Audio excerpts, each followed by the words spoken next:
नमस्ते। मेरा नाम संजीता महापात्र है। मैं राउरकेला उड़ीसा की रहने वाली हूँ। इस बार यूपीएससी 2019 का जो रिजल्ट आया उसमें मेरा रैंक 10 है। मैं राउरकेला में ही पली बड़ी हूँ, वहीं से मैंने स्कूलिंग करी।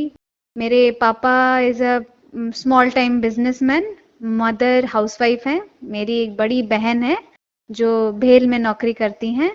आईएएस बनने का सपना बचपन का ही था, तो वो धीरे धीरे बढ़ता गया एंड कॉलेज में मैंने मैकेनिकल इंजीनियरिंग करी है।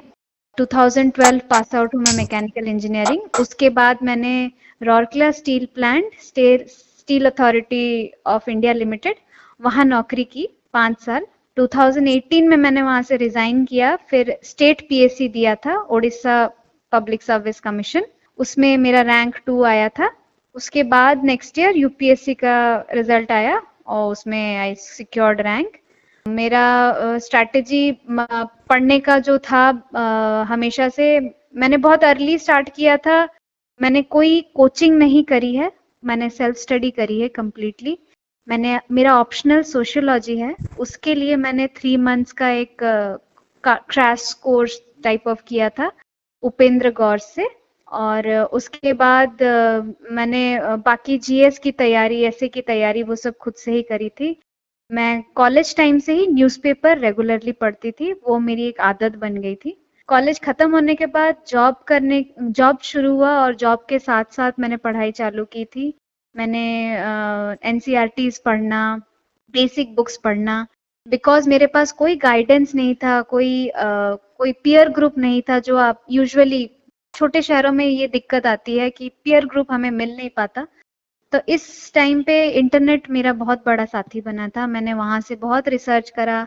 मुझे सबसे ज्यादा टाइम ये जानने में लग गया कि कौन से बुक्स पढूं, कहाँ से पढूं। अपने सोर्सेस को कंसाइज किया मैंने। पहले क्या करती थी, बहुत सारी चीजें बहुत सारी जगह से पढ़ने की कोशिश करती थी, जो अल्टीमेटली हेल्प नहीं करता था। और फिर धीरे धीरे मुझे पता चला कि इस टॉपिक के लिए मैंने ये पढ़ना है और उसके बाद उसे बार बार रिवाइज करना। तो मैंने अपना नैरो डाउन किया पढ़ाई। उसके बाद 2018 में मुझे लगा कि नहीं, मुझे अभी काम का प्रेशर, आप जैसे ही बढ़ते जाते हो काम में बढ़ता ही जाता है। तो मुझसे लगा कि अब जब मेरा सपना है ही कि मुझे यूपीएससी की तैयारी करनी है, तो बहुत मुश्किल से मैंने ये डिसीजन लिया कि मुझे रिजाइन करना है। और मैंने अपना पूरा टाइम 1 डेढ़ साल का लगाया कंप्लीटली पढ़ाई में। और उसके बाद मैं कभी ये नहीं देखती थी कि कितने घंटे मुझे पढ़ाई करनी है। मैंने कभी घंटों को मायने नहीं दिया। मेरा हमेशा रहता था कि मैंने अपना आज का टारगेट खत्म किया कि नहीं। मैं शेड्यूल बना के पढ़ती थी। मैं शादीशुदा हूँ, तो घर के छोटे छोटे काम रहते हैं, तो मैं 9 से 9 12 घंटे 18 घंटे एक साथ बैठ के नहीं पढ़ सकती। मुझे काम भी कुछ कुछ रहता ही है, ज्यादा ना हो पर थोड़े बहुत काम घर के रहते हैं। तो उसके लिए मैं हमेशा ये करती थी कि आज मैंने ये सब्जेक्ट कंप्लीट करना है, आज मैंने इतने आंसर्स लिखने हैं, आज मैंने इतने टेस्ट सीरीज सॉल्व करने हैं। तो वो एक छोटा छोटा टारगेट लेके, ताकि एक हफ्ते में एक बड़ा सा टारगेट कंप्लीट हो जाए, एक महीने में मेरा और एक बड़ा टारगेट कंप्लीट हो जाए, वो हमेशा मेरा रहता था दिमाग में। तो यही थी मेरी जर्नी प्रिपरेशन की। और ऑप्शनल को काफ़ी इम्पोर्टेंस दिया मैंने, उसके लिए स्पेसिफिक टाइम अलॉट करती थी। मुझे मेरा ऑप्शनल बहुत पसंद था। सब पूछते हैं कि मैकेनिकल इंजीनियरिंग के बाद सोशियोलॉजी क्यों, बट मुझे वो सब्जेक्ट आई कुड कनेक्ट, मुझे वो समझ आया। मुझे लगा कि मैं इसमें लिख सकती हूँ और मुझे समझ आ रहा था। तो अगर कोई सब्जेक्ट आप चूज करें, उससे आप कनेक्ट होना बहुत ज़रूरी है आपका। यही थी मेरी स्ट्रैटेजी। ये मेरा 5th अटेम्प्ट था। 3 अटेम्प्ट्स मैंने कॉलेज के टाइम पे दिए थे, जब मुझे कोई भी आइडिया नहीं था कि क्या होता है। मैंने प्रीलिम्स भी नहीं क्वालिफाई किया था। 4th अटेम्प्ट में मैंने मेंस लिखा था, वो मेरा नौकरी के बाद सीरियस अटेम्प्ट था। और 5th अटेम्प्ट ये जो मेरा फाइनल अभी हुआ। मेरा ये 5th अटेम्प्ट था यूपीएससी में, जिसमें मैंने फाइनली रैंक सिक्योर किया। मेरे पहले 4 अटेम्प्ट में जो गलतियां थी, पहले 2 अटेम्प्ट गलतियों की वजह से नहीं, मेरे प्रिपरेशन की वजह से थी। क्योंकि ना मुझे सिलेबस, बुक्स, लिस्ट, कहाँ से क्या पढ़ना है, कुछ आइडिया ही नहीं था। और मैं कॉलेज में थी, सीरियसनेस भी काफ़ी कम थी तब। तो मैंने उस हिसाब से नहीं दिया था, बिकॉज यूपीएससी क्या होता है, उसके इम्पोर्टेंस क्या होती है। आप जब दिल्ली पहुंचते हो तो आपको वो माहौल ही ऐसा मिल जाता है कि आपको समझ आ जाता है कि कहाँ से क्या करना है। वो चीज मुझे पहले नहीं पता चली। थर्ड अटेम्प्ट में मैंने सारे एनसीईआरटीज, बहुत सारे बेसिक बुक्स पढ़े थे, पर प्रीलिम्स उस बार नहीं हो पाया। मुझे लगा मेरी रिवीजन की काफी कमी थी, मुझे सब कुछ बहुत अच्छे से याद नहीं था। फोर्थ अटेम्प्ट में मैंने ये किया था, क्योंकि ना मैंने इतनी बार एनसीईआरटीज पढ़ रखी थी, मेरे लिए एनसीईआरटीज काफी इंपॉर्टेंट थी, मुझे काफी हेल्प मिली। सबका अपना अपना होता है, बट एनसीईआरटीज मैंने बहुत ही डिटेल से पढ़ा था, बिकॉज मेरे पास तभी वही रिसोर्सेज थे। दैट वाज जो ऑनलाइन ई पाठशाला से मैं डाउनलोड करके एनसीईआरटीज पढ़ती थी, और उसे मैंने काफी बार रिवाइज किया है। और फाइनली मैंने उसको फाइनल रिवीजन के लिए एक 2-3 पेज के पतले पेपर में मेन की पॉइंट्स जो यूजुअली प्रीलिम्स में पूछते हैं, एक वर्ड डाल देते हैं और उसके 4 ऑप्शंस, वो करा था। और फोर्थ अटेम्प्ट में मैंने सबसे इंपॉर्टेंट चीज करी थी, मैंने बहुत सारे प्रीलिम्स के टेस्ट सीरीज सॉल्व किए थे जितने अवेलेबल थे। I had made it a point कि दिन में 2-2 3-3 टेस्ट सीरीज सॉल्व करना है। एग्जाम के एक 15-20 दिन पहले मेरा वही फोकस रहता था, कि उससे आपको एक आइडिया आ जाता है कि एलिमिनेशन कैसे करना है। प्रीलिम्स काफी ट्रिकी हो गया है because of all this, but अगर आपका बेस एनसीईआरटी वाला बेस, करंट अफेयर्स आप कैसे पढ़े ना, इतने सारे रिसोर्सेज आ गए हैं मार्केट में, इंटरनेट में, आप 2-3 जगह से पढ़ो, फिर आपको पता चल जाएगा कि कहाँ से बहुत सारे क्वेश्चन करंट अफेयर्स रिपीटेटिव है, तो आप फिर उससे पता लगाइएगा कि कौन सा करंट अफेयर्स एक या 2 सोर्सेज से नैरो डाउन करिए और उसी को पढ़िए। मेरा जीएस का ये स्ट्रैटेजी था, मैं हमेशा हिंदू बहुत डिलीजेंटली पढ़ती थी, मुझे वो अच्छा लगता था। सब कहते हैं आजकल बहुत कंसाइज नोट्स मिल जा रहे हैं, बट मुझे लगता है कि आपको पेपर रीडिंग से जो आती है अंडरस्टैंडिंग, वो आपको कंसाइज नोट्स उससे आपको नहीं समझ आएगा। तो try to develop that habit. मैंने जीएस के 4 अलग अलग कॉपीज बना लिए थे। मैं हमेशा जो भी पढ़ती थी उसको उसी टॉपिक के अंडर लिख लेती थी, बट उसको ऐसे लिखना है कि ऐसे की तरह नहीं लिखना है, पॉइंट वाइज लिखना है, कि अगर मेंस में ये क्वेश्चन आता है तो मैं डायरेक्टली यहाँ से उसको उठा के चिपका सकूं। धीरे धीरे ये जो मैंने नोट्स बनाने का सिलसिला है ना, ये 1 साल में नहीं हुआ, ये काफी टाइम लगा टू मेक कंसाइज नोट्स। आप हमेशा ये याद रखिए कि ये बहुत जल्दी ऐसे एक दिन में होने वाला चीज नहीं है, ये आप मैच्योरिटी डेवलप करते हो धीरे धीरे, जैसे आप प्रैक्टिस करते जाते हो। तो कंसाइज नोट्स बनाओ, और नोट्स ऐसे होने चाहिए कि आप उसको अपने एग्जाम के पहले रिवाइज करके जा सको। मेरे फोर्थ अटेम्प्ट में जो मेंस था, मैंने उसमें क्वालिफाई नहीं किया, और मेरा सबसे बड़ा उसमें प्रॉब्लम यही था कि मैं अपने नोट्स इतने अच्छे से जो पूरे साल बनाए रिवाइज कर नहीं पाई। तो that was my learning point कि मुझे अगली बार से ऐसे नोट्स बनाने हैं जो मैं रिवाइज कर सकूं, नहीं तो मेरी मेहनत का कोई मतलब नहीं है। ऐसे को हम हमेशा भूल जाते हैं या ज्यादा इंपॉर्टेंस नहीं देते हैं, बट मुझे लगता है it's a very contributing factor. उसके लिए आप मैंने हमेशा से प्रीलिम्स के तुरंत बाद ही ऐसे का एक टेस्ट सीरीज ज्वाइन किया, ताकि मुझे इवैल्यूएशन हो और पता चले कि मैं सही लिख रही गलत लिख रही हूँ।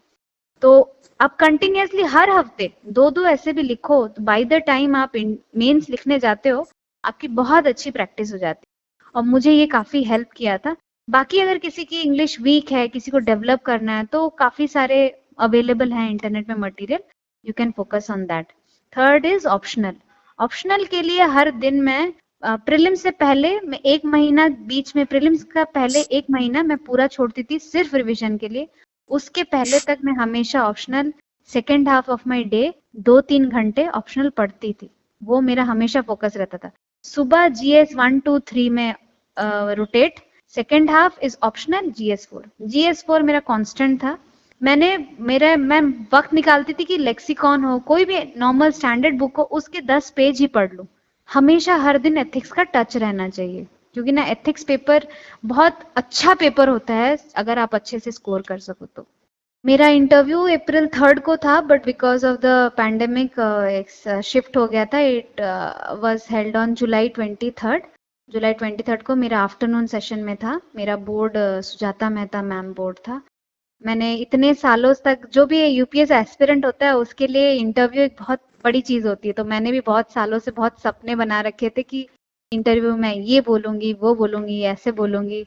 बट बहुत ही अलग और यूनिक सा इंटरव्यू था बिकॉज ऑफ हमने फेस मास्क पहन रखा था, शील्ड पहन रखा था, ग्लव्स पहन रखे थे, तो दिक्कत हो रही थी काफी बात करने में, फॉग हो जा रहा था। बट स्टिल फाइनली मैं वहां थी। और पूरा जो बोर्ड होता है बहुत प्रोफेशनल बोर्ड होता है।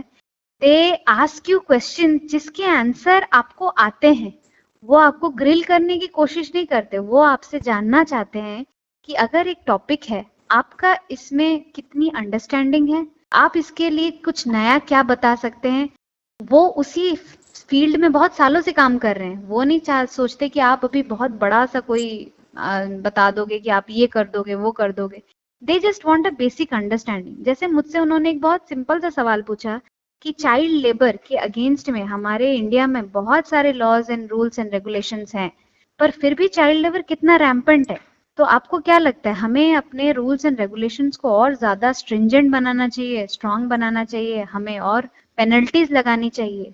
तो मैंने रिप्लाई किया था, नहीं सर, हमारे रूल्स एंड रेगुलेशन सफिशिएंट है। हमें ये जानना है कि चाइल्ड लेबर का असली प्रॉब्लम क्या है। The problem is poverty. तो this is what shows them that आपके पास क्या अंडरस्टैंडिंग है।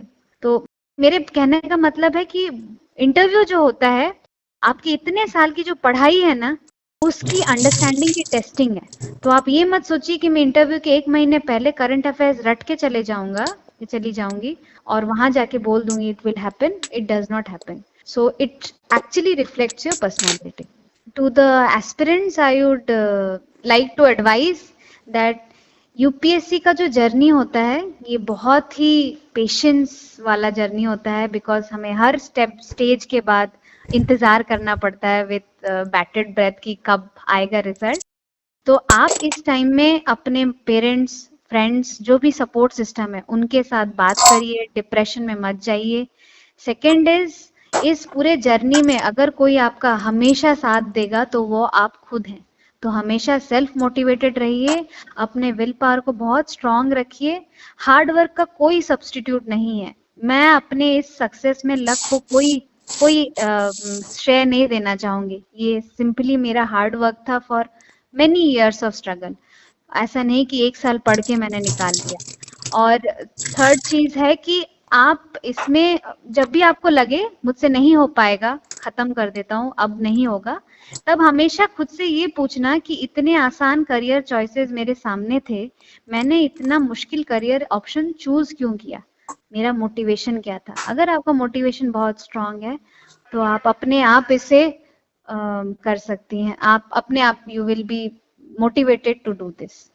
जब आप एक आईएएस ऑफिसर बनते हैं, आपको बहुत सारी कठिनाइयों का सामना करना पड़ेगा इन फ्यूचर। अगर आप घर के प्रॉब्लम्स या बाकी जितनी सारी प्रॉब्लम्स हैं, मैं ये नहीं कह रही कि वो छोटे हैं बड़े हैं, मैं ये कहना चाह रही हूँ कि एक आईएएस ऑफिसर बनना ही बहुत दृढ़ता का काम है। आपको काफी स्ट्रेंथ दिखानी होगी अपने पूरे काम में।